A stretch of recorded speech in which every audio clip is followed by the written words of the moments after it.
Hello. It is very exciting to finally have you here. And we are going to cover so many different aspects of the inside of our brains today.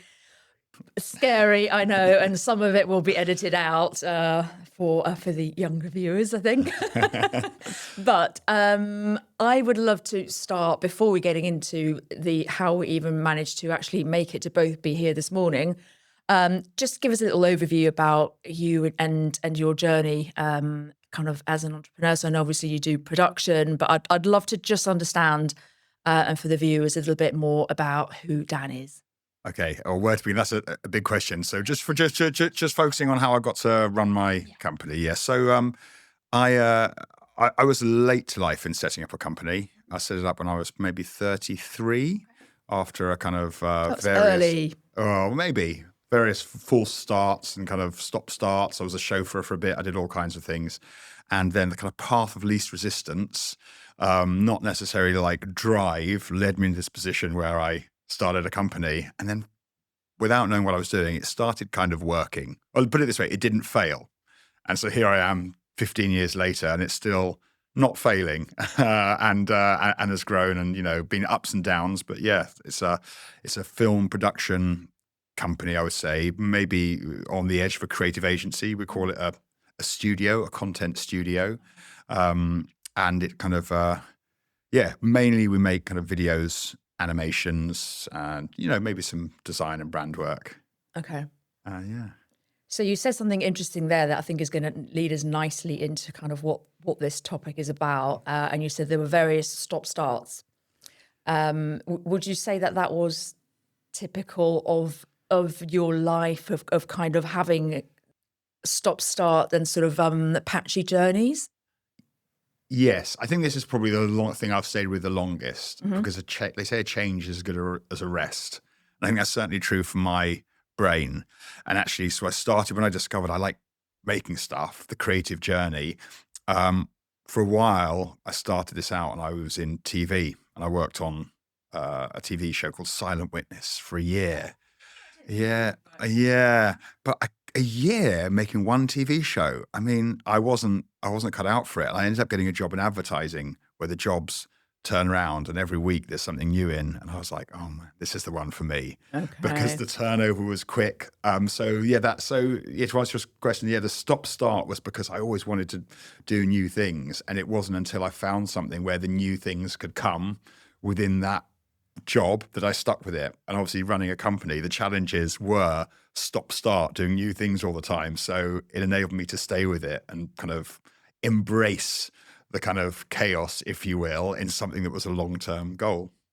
I love that. And actually the theme, I guess, of this episode is around how important what it is that you just touched on there is. I think there are so many people that either lack that self-awareness of this isn't for me, or they accept this isn't for me. And this is why we have so many people way into their careers that are miserable and worse on a daily basis, because there isn't that acceptance of actually this isn't working for me. And that isn't an intellect thing. It isn't a skills thing. It's a ways of working, understanding our habits, our behaviors, and in our cases, understanding the workings of our minds and our brains.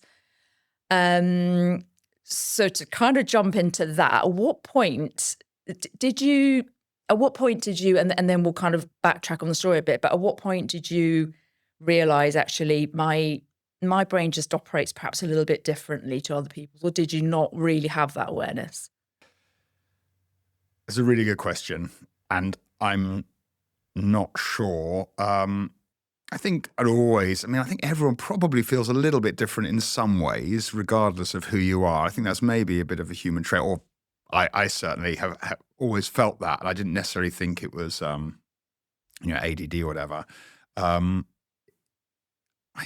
It was interesting because you're never quite sure, and you do label yourself with things like, oh, am I a bit lazy that I couldn't do this? So I procrastinate on university coursework, and everyone else has got theirs in, and it's 2 days before, and I'm going to have done a year's worth of work, and it's looking terrible. I'm like, you start beating yourself up and saying, oh, I'm not good enough, I'm lazy, why didn't I do that? Even though you've sat down and tried 1,000 times.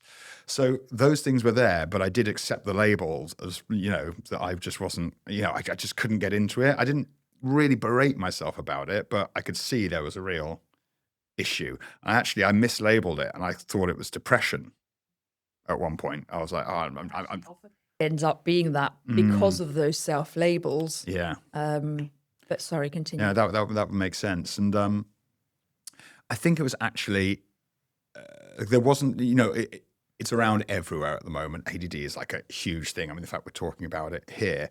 I first heard Rory Bremner speaking on Radio 4 about his experience. And it was like, everything he said was like, oh, that's me. That's me. Oh, me again. And it was like, oh, actually, they're discussing on the radio something that's like a mental health issue.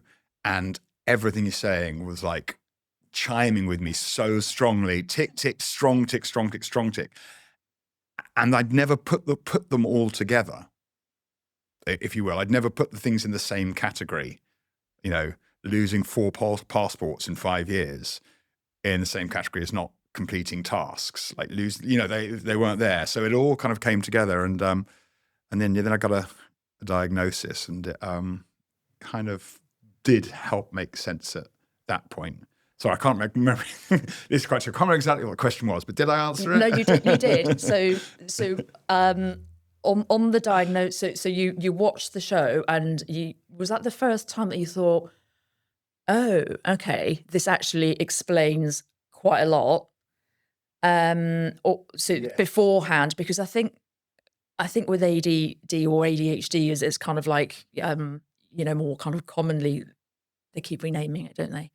And I actually personally think that the description doesn't even begin to go into what the reality of it actually is. But that's possibly a very scientific and different conversation. But when you had the diagnosis, was that when you saw the Rory Bremner show, was that the first time that you thought, oh, okay, this actually could be me? Or so you hadn't beforehand? That was the first time. And so you thought, actually, let me go and get a diagnosis. And how old were you at that point? Roughly? 32. 32. Yeah. And how did you feel when you had the diagnosis? I've actually felt good. I was like, okay, right. That explains a lot. It felt good. It didn't necessarily change anything in a weird way. It didn't kind of like, but it was just like, it was an understanding. And, it kind of gave me, then there was kind of medication. Maybe this would change everything. And I actually thought, oh, great, I'm going to have some medication. I'm going to be a normal person. Okay, well, that was maybe a bit of a mental thing to think, because obviously I don't think that's the case, that you kind of, having a whatever methylphenidate or Ritalin kind of prescription changes everything. But I did think that for a moment. And I kind of thought for a moment, oh, great, my life, I'm going to be fixed. And my life begins here. I've just started the business. This is it, into being a normal person, normal, quote unquote. But no, that wasn't the case. And it did provide some tools. But I think just an understanding, and then, just does help. But a fine line between making excuses for yourself, being, oh, well, I'm ADD, so therefore X, Y, or Z, and still being, it's a tricky one, because you still want to like try and do what you can in this kind of long journey of life, I suppose. Does that make sense? It does. And I think that's so important. And I just wanted to kind of cover this point that I think a lot of business owners, entrepreneurs, we were going to call them, invariably are ADHD, ADD, even on the spectrum. I think that that's not a coincidence. I think possibly we find ourselves not fitting into the norm and establishments. And I was nodding and resonating to so much you were saying, kind of as we kicked this off, around kind of when you said even a year of doing the same thing. When I worked in roles where things were cyclical, and then it's another year. It's like, oh my God, that again, and it's change, when people go, I hate change. I'm like, what are you talking about? Like, I thrive on change. Like, I have to have change. And so I think what's important is that yes, that's going to resonate for a lot of people that may either suspect they have ADHD or have it. But actually, more broadly, what I love about this conversation is awareness of what is right and wrong for you, and accepting that as potentially a superpower. And we'll come on to kind of talk about that, because I know there's a lot of downsides, obviously, to ADD and ADHD, but there are definitely some upsides as well if managed correctly. So actually, I'd quite like to jump into to that now, because you've discovered that it's not for you to be in something that is basically kind of routine. Like, for a year, you're doing the same thing. So you need the dopamine hits, I guess, of fast-paced things. We'll talk about the downsides of that in a minute, and how we overcome that. And I should point out that even, when you discover that, it's not necessarily possible. There's still like a long slog. So it's not like, there's any fix. And we can talk about that as well. 100%. You still get stuck, even though you think you've found your ideal thing. There's still cycles, and again, we can come to that, Well, let's do that now then, since you've touched on it. Well, you find yourself actually, the thing that made you really good at something, we'll talk about the superpowers a bit, whether it's the creativity, the spark, that kind of drive that can create something from nothing. But then as the company starts growing, you find yourself having to be a manager, or I did. The bit I'm least suited for, where people need stability, consistency. Diary management? And that's exactly, diary management. And then you find that that's your role. And actually suddenly this thing that you're great at, so you can reach a place and a plateau, and actually, so if you don't have the experience, it can be a lot of trial and error to work out how to get beyond there. And that's still something I work on. So you kind of get to a point where actually your superpower is no longer your superpower. Like someone else, you employ people to have the ideas because you perceive that being a business owner is running the business, if that makes sense. Yeah. And that's interesting, because that also can happen, I guess, in the workplace, where people are very often promoted outside of their skill set. What made them brilliant gets them promoted, and suddenly they're people managers, and it's like, well, that wasn't what I was brilliant at. 100%. So how do you manage that now with running a business? Is that a case of like delegation, or is it a case of acceptance that if you want to grow the business, you need to let go of some of your superpower areas? It's a really good question, and something actually we're going to talk later about the what you call it, the keep and the oh yes yes, but I think it really depends, I think, on the individual and what your perception of what it is to run a business. And maybe, I don't want to say how smart you are, but, not all of us, you may come from a background where you understand what entrepreneurialism is or what it is to run a business. But I didn't. I was making it up as I went along. And I very much thought that what it took to run a business was, I had this vision of it in my mind of what a business leader looks like. And it was much more, I thought, management, like CEO, that was running a business. And that's what I need to try and be. And it's been very hard to try and get out of that, because actually you inevitably, I did it in a vacuum. I didn't have a business partner. I set it up, and it was a very lonely journey of me trying to make the best decisions I could. And often they were poor. But I thought I was doing the right thing. So I typically lost. I will lose my train of thought a few times, Claire. Just to be clear, this time I'm jumping around lots of threads, lots of interesting threads happening, and they're kind of like I'm piecing together a story and recollecting things, and trying to link back to your kind of questions. So yeah, I will bounce around a little bit. We should have said that at the beginning, shouldn't we? I think it's assumed. I think it's assumed. It's Okay, assumed. thank heavens. No, bouncing around is good. Is good. But you were talking kind of, I guess, around that balancing and how you've managed to be able to become a business leader, or whether that's what you chose to do or not, and how that's affected your superpower. of creativity? Yes, I think about this. If I'm really honest, I am currently in the process of trying to hire. As I've hired more. The first two senior people I hired were people built in my image who I got on with. There were other creative people. It didn't work. Latterly, post-lockdown, I took on a consultant, a friend of mine who works 2 days a week with me as a commercial consultant, who's been the first sounding board I've had, someone who's completely the antithesis of me. And he's really worked with me to hire very different people and change the team and surround myself with steady, calm, rational people in key positions who will understand me. And increasingly, I'm trying to get to the point where I can relinquish some of the things I'm not as good at or stress me out and will inevitably have to be involved in, because I'm running now a business of a certain size that does require me to be involved. But we are getting closer to me redefining my role as a creative role. But it's been quite a long time, and part of me feels like if I'm being honest, there's a little bit of self-doubt because I've been out of that for so long.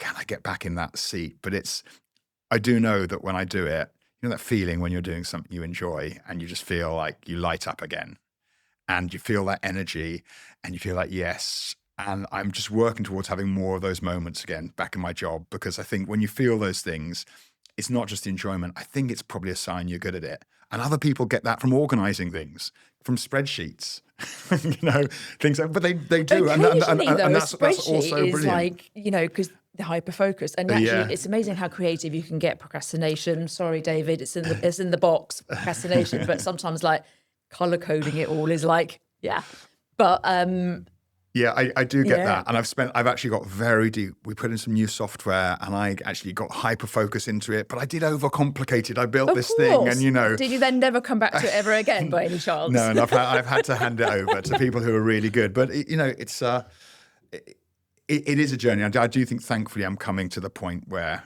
I can kind of get back to, let's say that, that superpower, but having to trust, having to share. And these are things that aren't necessarily ADD related. Everyone is a complex, multifaceted person. And I think the journey of every ADHD, ADD business owner might be different depending on the other facets of their personality as well. So, I can only speak for me here. Some people might have the wherewithal to be like, all right, I'm just going to stay. This is great. And this is what I'm good at. I'm going to build a team around me. They may know that from day one.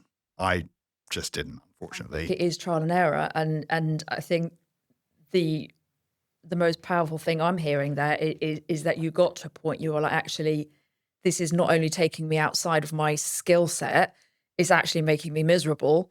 How can I build the structures around me to put myself back into that creative space? And I think that a lot of people potentially in that space might have thought, well, I can't do that. I'm the leader of the business. I can't get back into the weeds. But it's like, well, actually, if that's what you love doing and why you did it in the first place, then it's absolutely the thing to do. And as long as obviously you've got the structures around you to be able to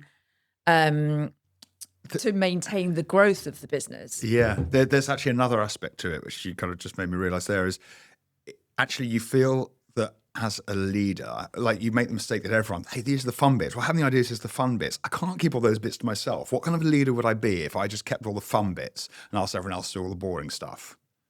But actually, that's not necessarily the way it is. Other people do like other things. It's what's fun and what's boring. And so I delegated away things I loved, sometimes because I thought that was showing that I was being kind of a good boss or a good leader. Because I was like, you do this bit, don't worry, I'll do this. I mean, kind of crazy to say it out loud, but it's odd. What you think being a leader should be can be quite confusing, actually. Yeah, because they don't teach you this stuff at school, do they? They do teach you trigonometry instead, which is highly valuable. Yeah, I mean, I use it daily. But skills like leadership, and you've also touched on diversity, really, because if you build a diverse team, you built a team, and it's so easy to do in entrepreneurship. It's like, oh my God, we got on really well. I've done this before. You have a coffee with somebody, you're like, oh, we should go into business together. And what feels can work. Actually, sometimes if you've had that connection with somebody, it's the very opposite of what you need, because what you need is the person that is going to bring completely different things. And I think exactly, I think we only really learn that the hard way, because you want to be surrounded by, especially if we've been in the workplace, we've been used to perhaps gravitating towards team members that we get on with, that we will go down the pub with or whatever else. But actually, what's important, yes, of course, to have that culture is good, but to be strategic around who those people need to be and what skill sets then means going back to your point of delegation, that had you delegated that what you consider to be incredibly creative project to the person that is absolutely like in their zone, managing people and diaries would have been like, hell no, you keep that, my friend. So it's interesting that you've had to navigate a bit of a journey, but that you've actually got to the point now where it sounds like you are building out that structure. Very much so. It's of recent, it's really improved. I'm much more thoughtful about the hires. As they say, hire slow, fire fast. We don't really want to have to hire anyone, but really taking that kind of seriously. And, as you say, it takes all sorts to make a team. And we're very impulsive people, right? As I think you quite rightly said, like, oh, this is, you're brilliant. Yeah, let's do it. I mean, that has happened. I've kind of training myself out of that now. And, looking at, actually, we're now actively looking at even kind of, psychometric testing to see how people fit in with the team, to understand that everyone has value, but you've got to have a balance. And understanding the values that other people bring as well. So I think there's a lot of, not just the psychometric tests, but actually some of the team building exercises you can do around them to understand how people respond or people's preferences, and that can sometimes really help. And looking back, I certainly, you kind of talked about kind of last minute essays and like, oh God, it was every time at school and at uni. And every time I would be like, this is the last time that I'm going to be up at 4 o'clock in the morning, starting the essay that is due in about 7 hours. And then the next time, and let's be honest, at university, it was like four content hours a week and probably about 3 months to do an essay. So why I would do that to myself every time, I think it was an awareness of the time period. I procrastination, obviously, but there I was. And in the workplace, that didn't really, I mean, you have accountability around you. So if you've got a boss, you're more likely to then know there's going to be repercussions to not getting things done in the same way as when you're working for yourself. You could literally just be like, I'm just going to stay in bed today. No one's going to care. But the awareness of the team members around you, that if you didn't have things done a week before the deadline because they were having kittens because you hadn't, I'd be like, we've got a week to go. What's your problem? You've got to start finding those, and this isn't just in the workplace, it's obviously in friendships and family and personal relationships as well. But what's your, so let's come on to the story of today, which is like a really interesting story. So, or how, in fact, how we came about today. So Dan and I know each other through family, and I was quite recently diagnosed with ADHD just some months ago, and we decided through Rebecca, who's a common family member of ours, that it would be great to have a catch up. And actually, that was maybe we haven't. This is the first that we've had that kind of catch up. This is our first catch up. And that's taken us about a very formal catch. Well, not it's formal, informal. Well, I just thought, let's have this conversation on camera because documented. Let's have it documented, yeah. And you did say that there were some things that you would never share in front of a camera about what ADHD has. Well, yeah. I think there's probably a version 2 of this conversation, but I think so. The first time, so I reached out to you via WhatsApp, and then we didn't end up responding, and then we met at a family event over the summer, and I'll let you tell the story. So a lovely message from Claire, very warm, reaching out, very very sweet. I was like, oh, this is oh, really, really awesome. Yeah, great. Let's arrange to meet for coffee. And then that's what I thought. Meet at the family gathering, and I was like, having a chat, and my aunt Rebecca was saying, "Oh, look, have you caught up with Claire?" I was like, "Yeah, no, we've messaged each other, we just haven't met yet." And we started chatting, and I said, "Oh, look," and I got out my phone, and then I realised, you said, "Oh, you hadn't heard from me." I said, "Well, I definitely responded." Opened my phone, got to the WhatsApp messages, and there was your lovely message, and there was my lovely response, cut off mid-sentence, unsent. And I was like, oh, well, that is, again, really typical.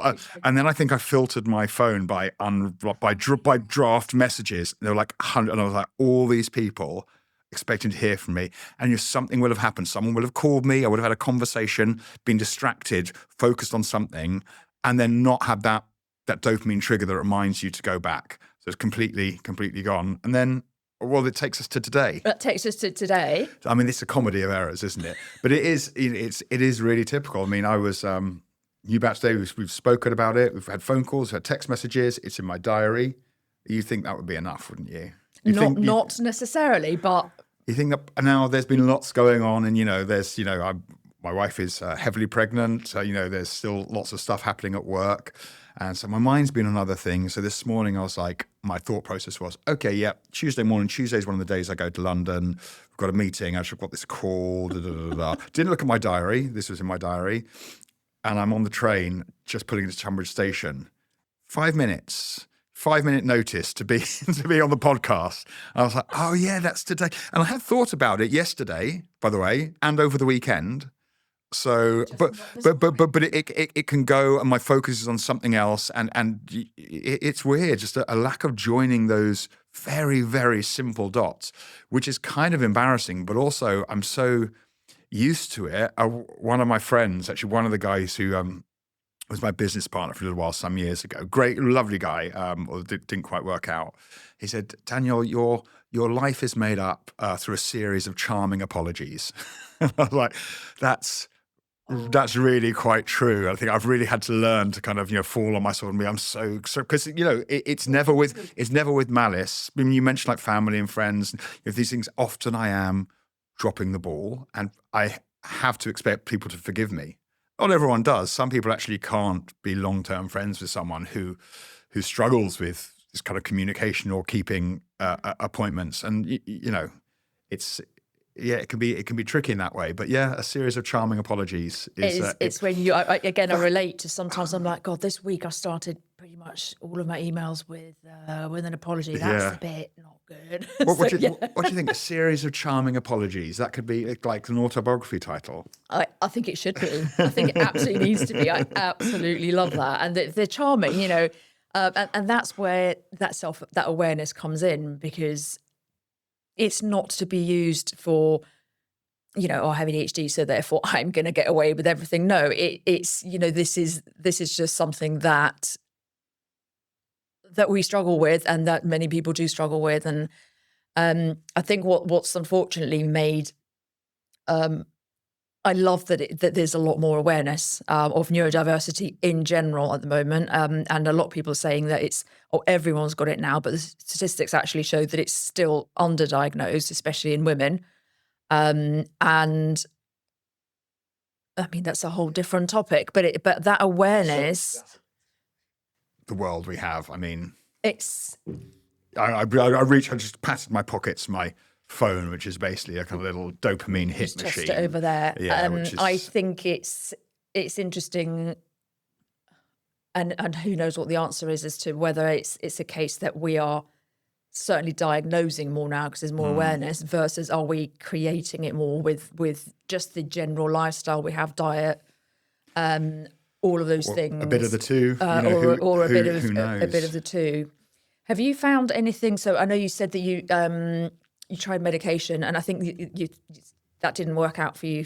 Did you not really get on with it? Oh no, I do have medication. I do have a prescription, and it's a kind of an as and when, depending on what I need to do. Okay, fine. But it has mixed results. It takes away. We talked about some of the upside. It takes away some of that and can zone me out, make me in the same way. If you have too much coffee, it can slightly take that edge and spark away. So for me, it can be similar to that, even though it can give me focus. So, there are things I should be doing. That if, that kind of willpower that you need, for me, it's things like, just regular exercise, things that I know will have a benefit to my kind of, help with that kind of like day-to-day concentration, just lift it up a notch. I struggle to get started with, actually.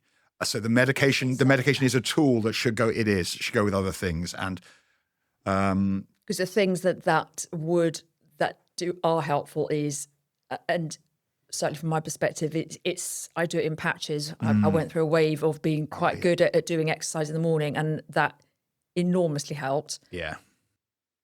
But a few weeks into it, it'll just dip off, and it can feel like that little dip is like a full stop, and then the effort, I've got to completely start again. I don't know if it's like that for you. It feels like a kind of getting back into it is like pushing a massive rock up a hill. Yeah. And eating even just eating regularly. Sometimes, especially if I go into I might have 2 or 3 days where I'm just honestly at the end of the day, I'm like, my God, I was efficient. I will get through. I'll be like, yeah, superwoman. But in that day, I probably haven't really eaten because I'm not going to stop to eat.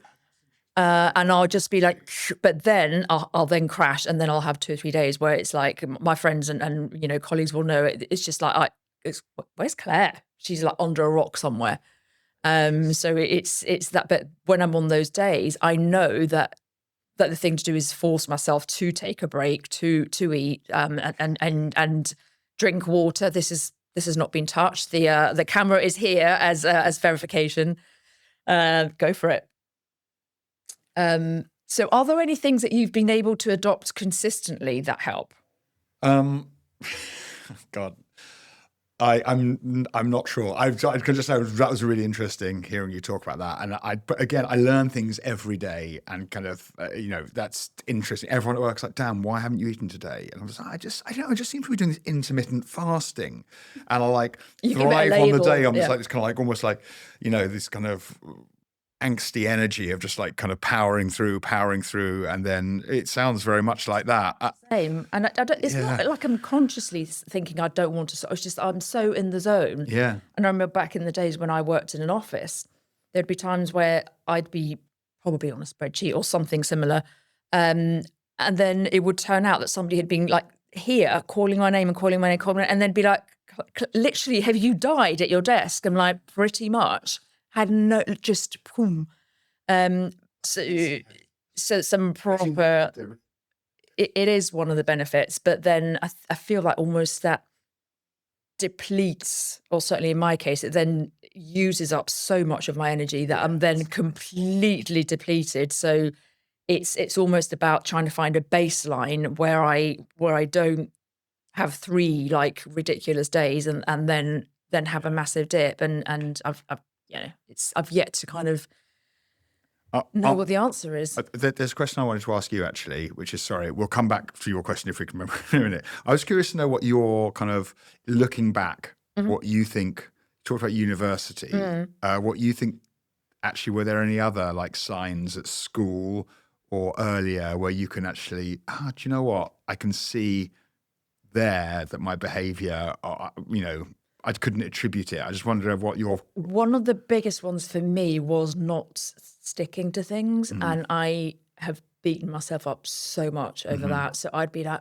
oh my God, like there's so many examples I wouldn't even be able to be in, but certainly all the way back to school and younger years, I would get into a hobby, for example, or, at one point everyone wanted to do gym, or everyone wanted to do swimming or ballet, or honestly, the list is endless. And when I decided I wanted to do that, everything was about that. And then it would be like, get the outfit, get the, or if it's a hobby, get all of the stuff. But that, it just would never last. Because once I got the initial surge of, oh, I'm doing it, then I'd be like, I'd almost get this like, well, what am I doing it for? Like, what's the point?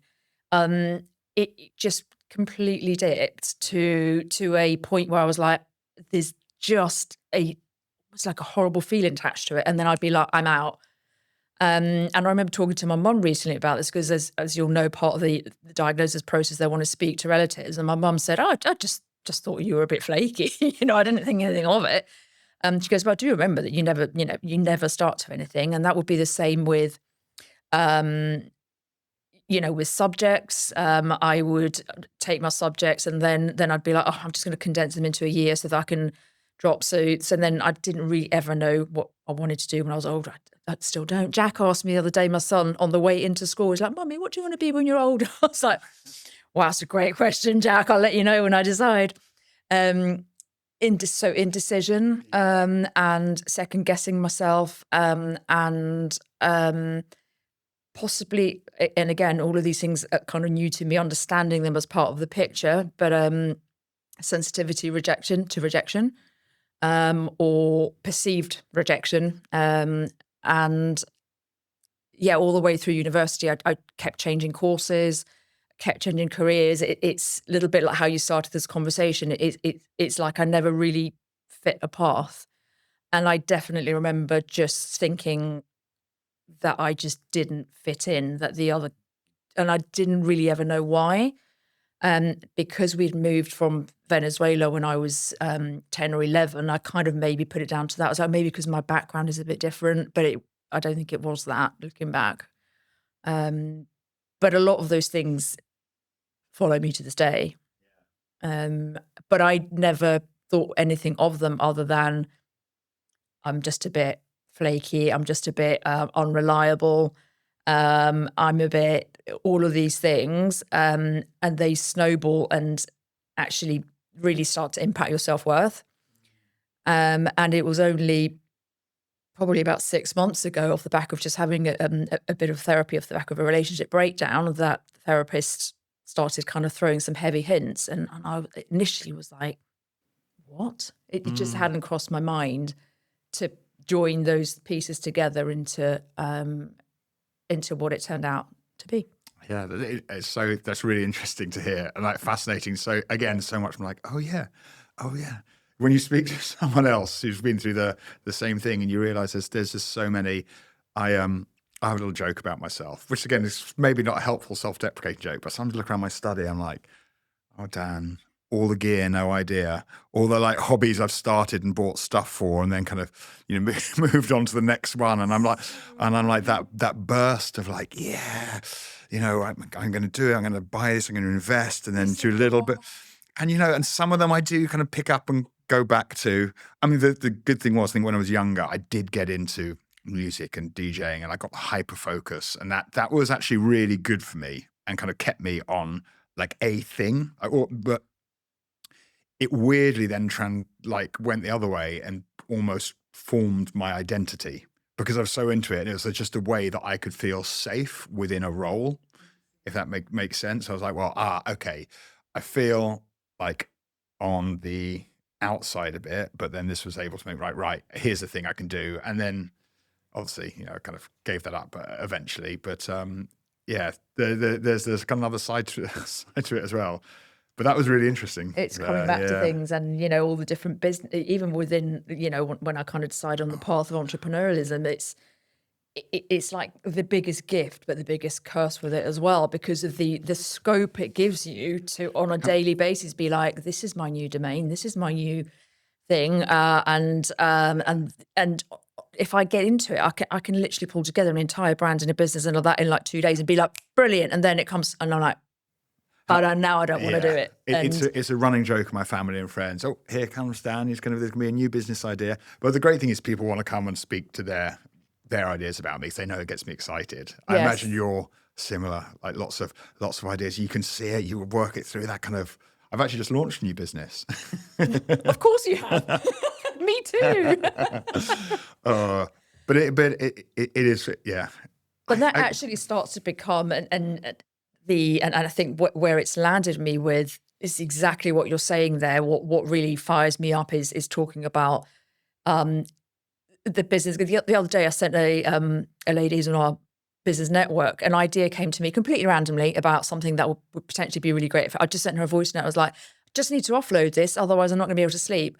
And I was like, I think it'd be really great if you did this, did that. And she was like, oh my God, it's amazing, thank you. I was like, boom, I'm done. I wasn't charging her anything for it, but I was like, yeah, mic drop.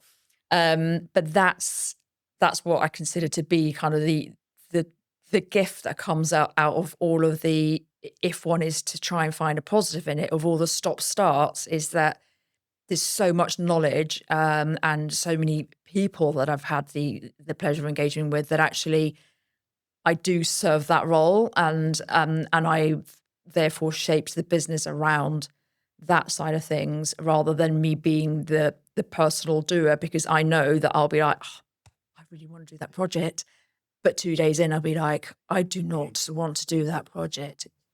We need doers, and yeah. Kind of angles and quite quickly kind of seeing a lot of shapes of things, pros and cons all across the board. Join it all up. Joining the dots. Joining all the dots. And sometimes actually random dots. Seeing opportunities, or sometimes being like, oh my gosh, you need to speak to that person, and connecting and doing all that scramble. We're going up here because it feels like a network of scramble up here. And in the moment, But that's very much how I feel about the creativity I have to do in my job. It's understanding things and joining some dots that other people might have joined just quickly, but understanding the purpose of joining them. It is here. And that's kind of what ideas are. They're not from nowhere. They're kind of created to solve a problem using, and the more kind of abstract pieces you bring together in a way that's interesting or fun is a great creative idea. So it's very much that, and it is similar to connecting people. Like this, there's a problem, there's a need, there's a thing, you know. Yeah, exactly. Look at us up here, right? And then it's like dopamine tick, and then it's like that's it. So you said that you had thought about some words for our lovely mixology. So the mixology is about the different things that we bring to the mix for success. And I very much believe that there isn't one recipe for it, but it's different ingredients for different people. And I think this conversation very much alludes to how important it is to own, because we can talk about a business, but at the end of the day, the business is owned by a human, and that person, the success of the business is so entirely dependent on how that person kind of puts together that bucket of ingredients. And then equally, like what are the kind of the antidotes of that? So I'd be really interested to hear what your kind of take was on that. And I've got some lovely coloured card for you to write out your word. Exciting. So very exciting. Shall I put this as my word that is, I think, intrinsic to a business, especially for me, the one you have to have. I'm going to write passion, because I think especially for, you know, if you have a flighty mind, you know, and there's what's happening, if you have the passion is something that can transcend that. If you can find the passion for something, for me, it was about kind of, you know, actually for my business, I'm very passionate about delivering great work. The passion leads to, informs every decision. So I love having ideas. I'm really passionate that what we do should be exciting and different. The quality has to be amazing. So that, I think without that, the business would be, it would have faltered. That drive that I want something to be great. I want my clients to be excited. I'm in an era, I'm excited. I think the passion sums all of that up. And that's the one thing that will stop me with this business kind of going elsewhere, because I found something that I deeply care about. And I think with ADD, you can't fake it. You can't go for something that seems like a good idea. You have to be passionate about it, because you will fall off that wagon and find another bright, shiny thing. But passion is the thing that can keep you on the tracks. I love that. And I don't think that's just an ADD thing. I think that in general with business, and I think some people refer to it as their why as well. But find the passion, not the logic. Yes, the logic can come. So that goes into the cocktail mixer. Cocktail mixer. Merci mille fois. And what's your opposite? What is the one thing you want to put on ice? Well, I don't have a one word for it. Maybe you can help me. I might allow you a short sentence. Maybe you can help me think of the word, but it's actually the myth about a business owner or an entrepreneur that, you know, that I thought like, and you've got to just follow your dreams, go do it alone, you know, don't listen to anyone else. Actually, no, like allow, like my life changed when I got people in to support me, and I shared things and I listened more. and I kind of opened up. And you know, I think actually for someone like me, I should have, you know, but having a partner on this journey, a doer, someone who's complementary to me, would have really made the journey much more enjoyable. And so I think there's a bit of a myth, which I believe, that was like, almost like it's good to go it alone. Like, you know, you know. So self-reliance is your, is it self-reliance? It's not because self-reliance is important. It's a tricky one. I think I just felt there's sometimes a myth of like, you know, you're kind of encouraged in this weird kind of entrepreneurial world to like, don't listen to anyone else, go follow your dreams. And sometimes it can be actually, yeah. Do you see what I'm getting at? I do. It's quite a complicated concept. Going it alone, I suppose. Yeah, it would be. But I don't want to say going alone is bad for everyone. It's just for me, actually, you know, I think the journey shared is better, and finding people to kind of work with is somewhat really hard. Not very clear, is it? I think going it alone. I think if it's the one that's for you, because the point is everyone's going to have different things. Some might disagree with you, but that's, you know, that's what you're putting on ice. That bravado of kind of having to do it on your own. The bravado of solipsism. Oh, Does that make sense? If you can fit that on there. No, okay. Just you know, just like, you know, the or is it an ego thing? But then ego is like just what's.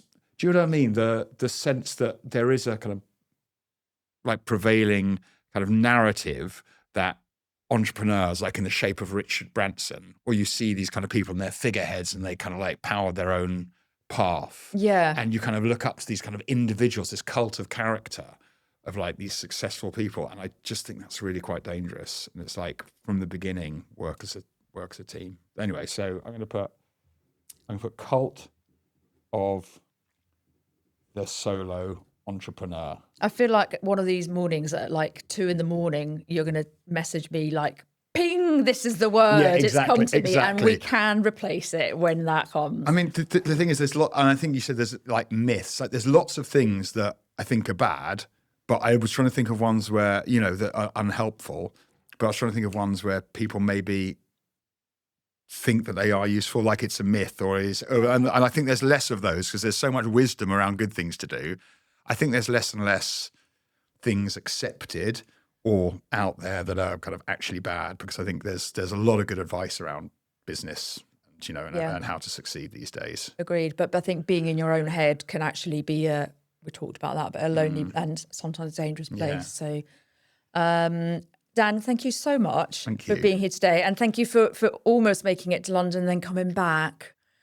And just, well, there's so much more on this topic. And I just think it's and we shall, there's definitely more to be discussed, but just for that awareness, not necessarily around ADD, ADHD, or even neurodiversity, but just awareness of ourselves as humans and being true to our passion and our behaviors, I think is so missed. And sometimes we kind of do the things we think we should be doing versus actually following our true path. So it's been amazing to talk to you today. Thank you. Thank you. You gave me lots of food for thought as well. I learned a lot, and I really enjoyed it. If no other food, but for thought, I'm happy to have done that.